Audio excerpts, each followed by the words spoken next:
All right, guys, what is up? It's your boy, it's your homie, Real Diversity here. We are back. Um, we're in the infinite. It's kind of funny. It's like we're not progressing, and I like this. I like this. Cause we're this infinite slot. I'm glad like we're at the point where like we're not worried about trying to move up in our rank or anything, and we're like we can't drop below infinite, so it's good either. But it's like I've been stuck in this pocket of like win lose win lose win lose, and I've been using this time to experiment with decks because what else can I do at this time? I don't really care to push further into infinite. I mean, it doesn't matter too much, and I don't want to. And also, if you push too high up, you eventually just start playing bots. So you don't want to do that. You just kind of want to stay in that medium ground if you want to actually like play real people and have fun a decent amount of time. So that's kind of where I'm at. Like I'm in my little pocket metaverse is usually almost always real people.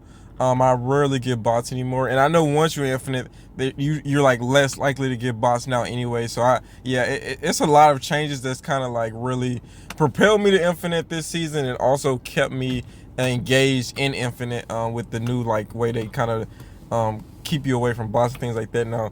So but yeah, the real people are more sporadic than bots, so it's kind of like what in the world. So yeah, we're gonna play.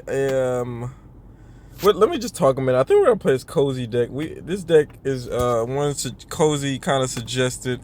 We've had made if I can talk. We had already made a video earlier, I think, on this deck, and it did decent, and I've been trying to use it a little bit. It does solid sometimes not so much.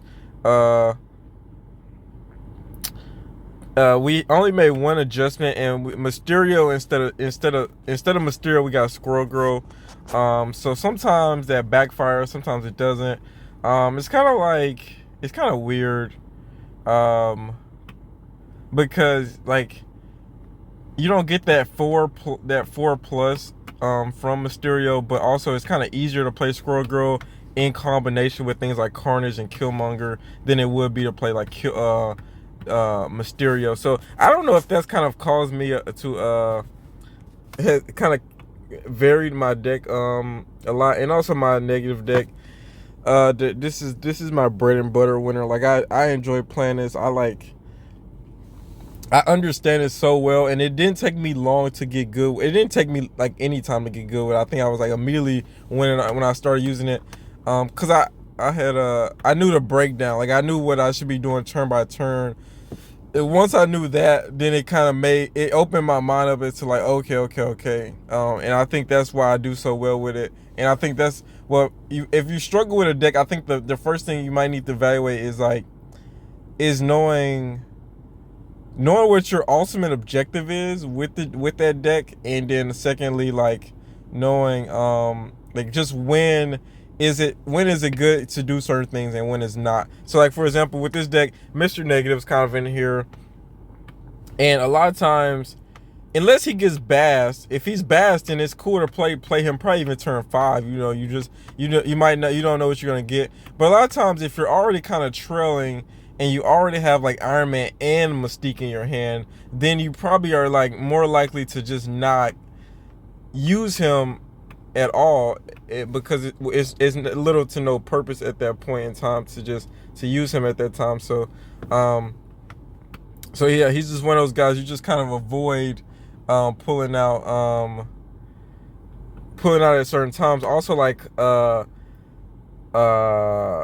in this deck specifically, Hood is just kind of another one of those cards you really want to wait to use strategically. You don't want to just kind of chunk him down early, because you want to make sure you probably put him in like a lane you want to Valk later or something like that. So it's just certain things you want to keep an eye out on what you're doing. And I just use this deck really well, and it's just a lot of synergy. And can't try it out for yourselves if you guys want. And then we tried to do I was listening to darn, I forget their names already, but there are two other big snapsters that make videos, content creators.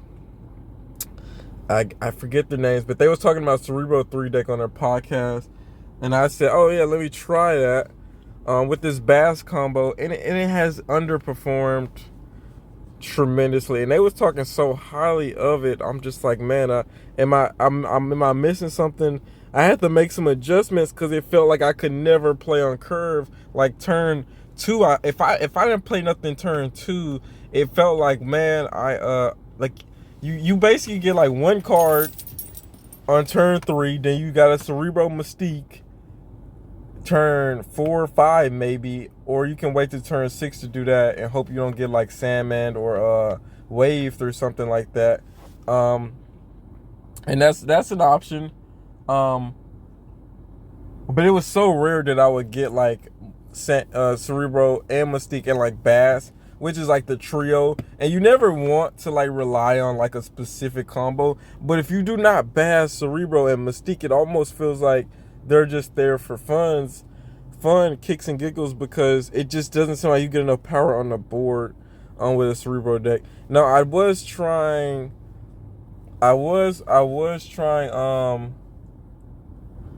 had Professor X in here, but then I felt like I had too much 5. I had like too many 5s. I had Valk, Iron Man, Professor X. So, and what I realize now is that I probably actually need to take out either Iron Man is built into this deck for one reason only, and that was to essentially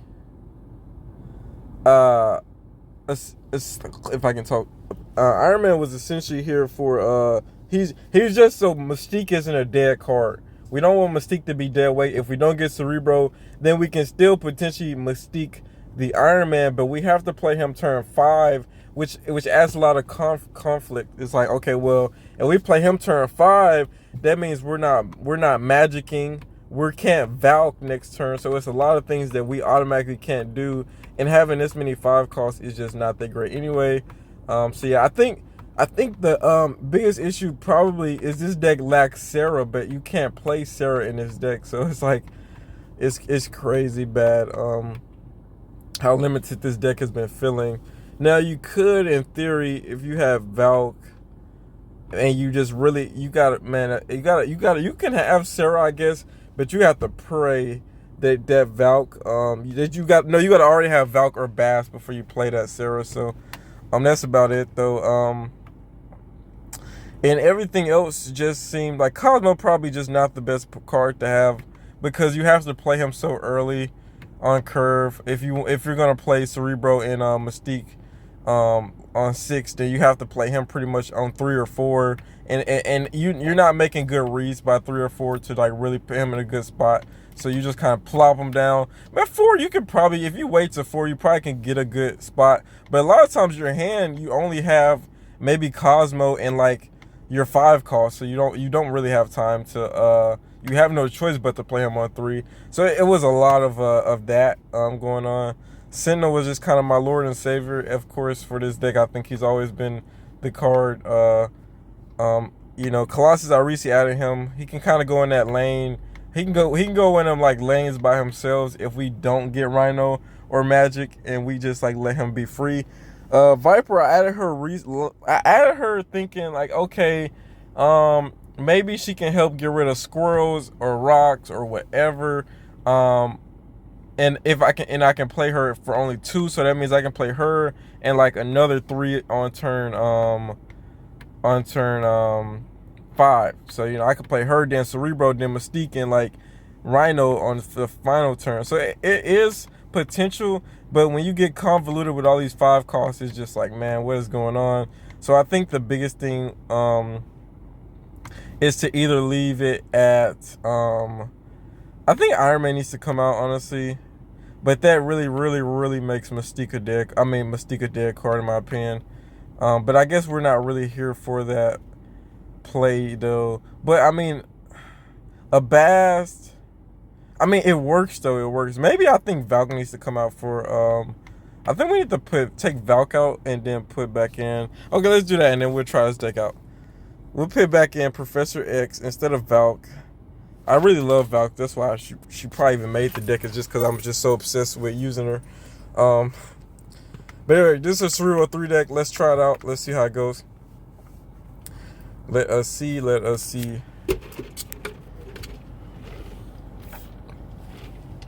Because the more I think about it, I don't mind the Iron Man turn 5 play that much. Okay. Yeah, I was gonna say that could be costly, but he hit the best card to hit there.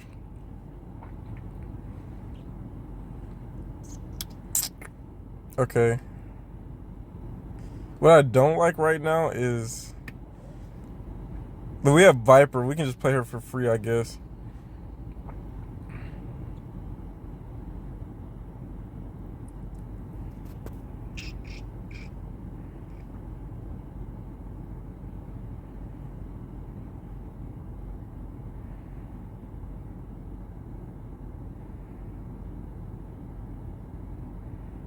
Right. Okay.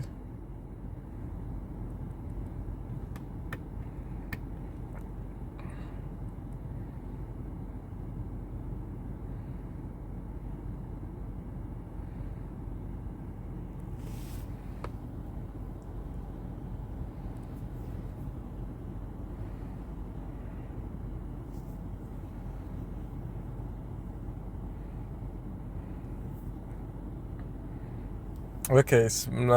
Kind of smart.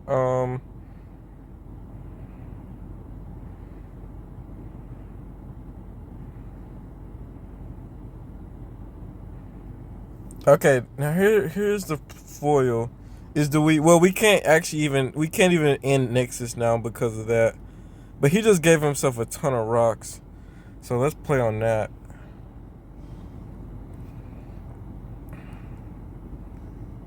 Envision. Okay.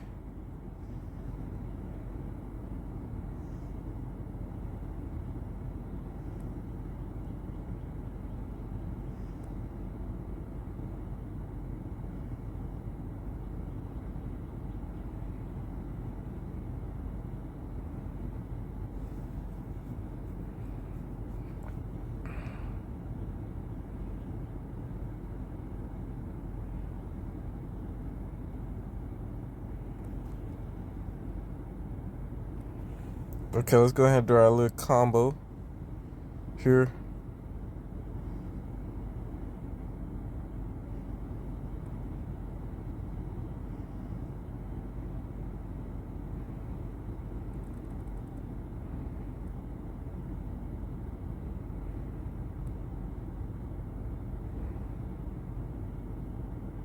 Four, 4, 3. Okay, good, and we can get. Okay, one of the rare times that we can actually get some power down too. And then we can just kind of take out at least the Iceman. I don't know how much that helps us here.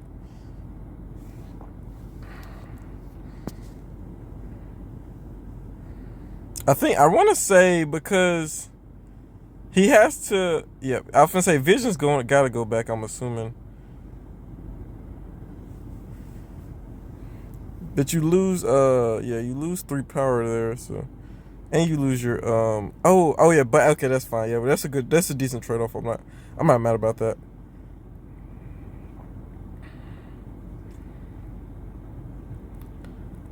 I'm not mad about that at all.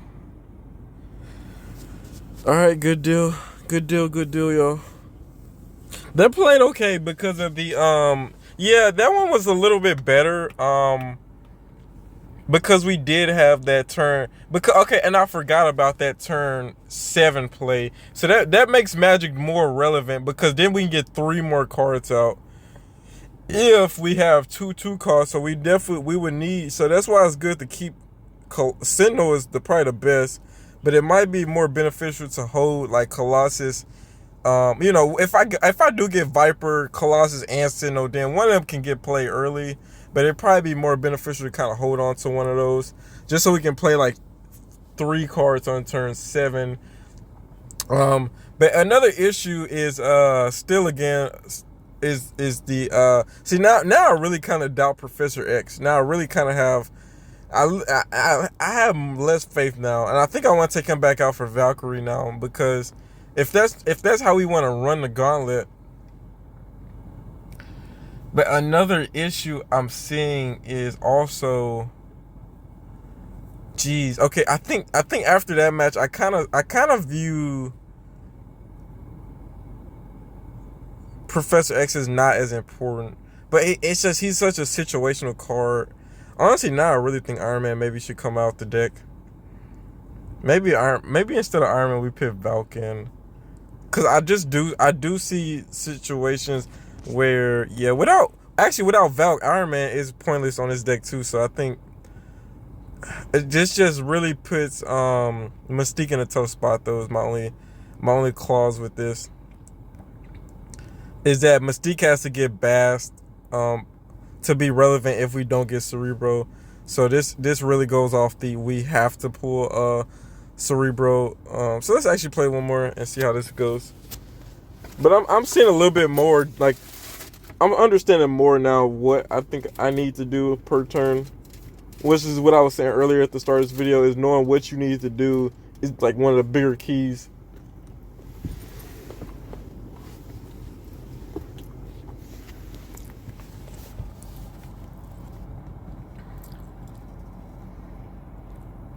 So if he snaps, we have to leave here because honestly we don't have our well Sentinel's our one get out of jail free card here because we can keep playing him. Dirto is like the worst card we could have seen because of the okay, Death Domain, that's fine.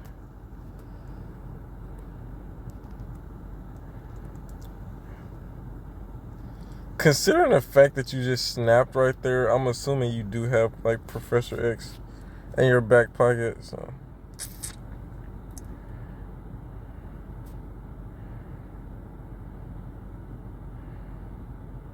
oh, maybe not. What are you running then?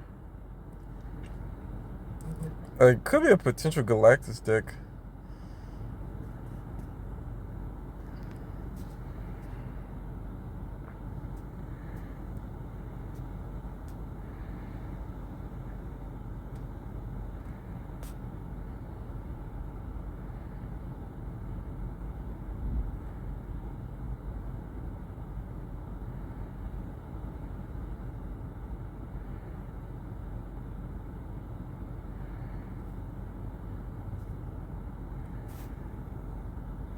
How many cards he has? 3 cards left. Let's extend the game. It only benefits me to extend the game here. So Sentinel's kind of been my saving grace on like consistent power here. And he does nothing that turn. That's interesting.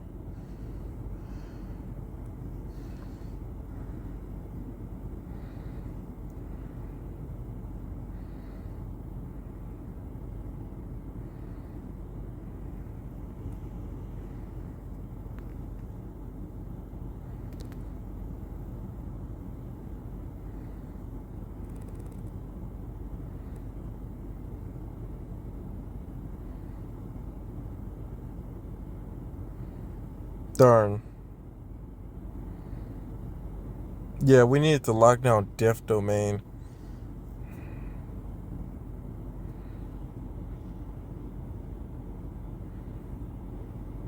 If that Wolverine had moved on that when it got destroyed, I would have for sure had played a different card there.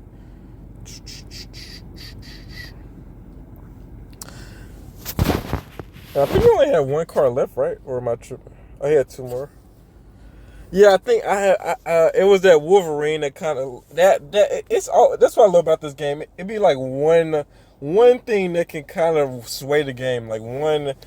I always love games like that, like where and that's why I feel is relevant in terms of like sports too. Like I feel like basketball is the most like if just one incident happens, it can sway a lot of things.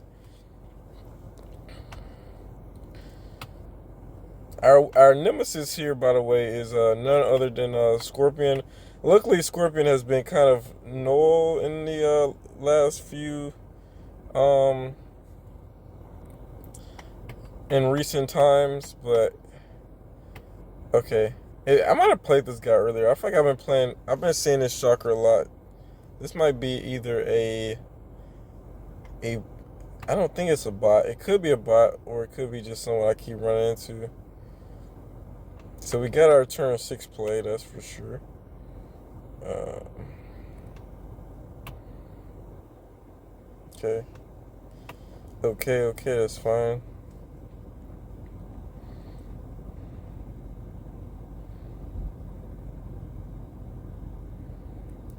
Darn, he has priority here, so we can't even stop like the oh no, what actually sucks here is I just realized is that we can't even I'm gonna go ahead and play you because you're not gonna see play otherwise.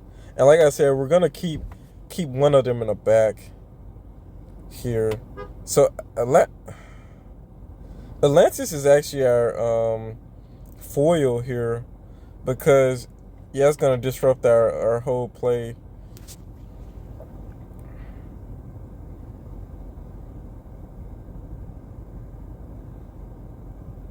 Unless we get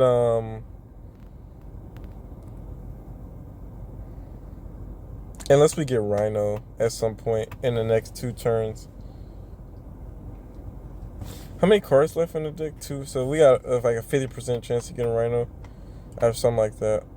I could just be making up numbers at this point.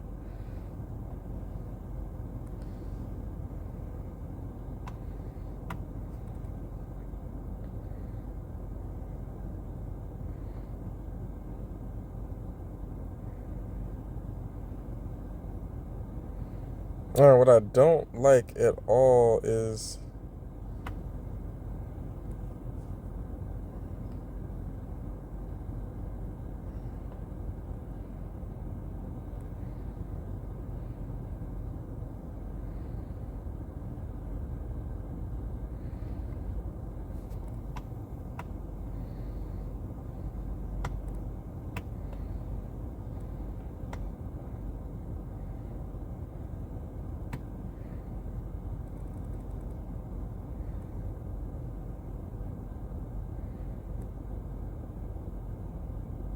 okay, we do get Rhino, cool.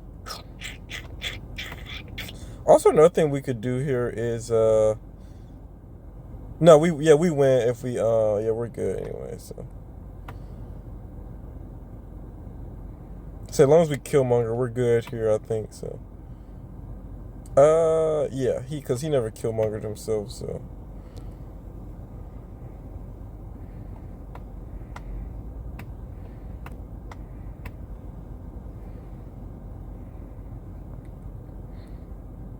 It does gain 2 on that 16 though, but I don't think that's enough to win. Yeah. Okay, good.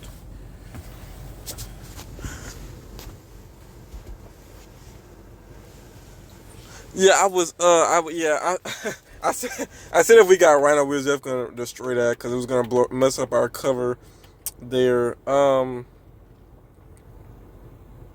Yeah, if I would have valked the Cerebro lane, that would have only helped him, I think. So there was no point in doing that. Well, actually, no. Well, true. That's true. But also, we would have got +4. So we would have got +7, plus like 4 more on that lane. So it would have probably been too bad. But I would have had to do the math real quick. But I mean, I'm starting to see now the viability in this deck. I guess at first I was so against it. And another thing they mentioned too was like when you first get the deck, like exclude the first 50 games you play, because you're still learning how to play the deck. And I was thinking like I know just about every deck in this game, and there's nothing that like I feel like I need to learn when I'm playing them. But there's like you have to get in a thought process with decks. Certain decks you need a thought process. A good example is a move deck. Move deck, you need a lot of like precognitive thinking going on before you do a lot of things. So that's one of those ones that you definitely got to be cautious at how you move and operate, because you can always put your own self in a jam if you don't leave yourself like space and things like that. So but anyways, yeah, man, I hope you guys enjoyed this video. It was fun. Hopefully you learned something, and I definitely learned a little bit myself for the Cerebro 3 deck, because I was like, if these top streamers keep talking about it, it must have some viability to it. So, but anyways, man, I hope you guys enjoyed, man. Real Diverse here. We are out. Peace.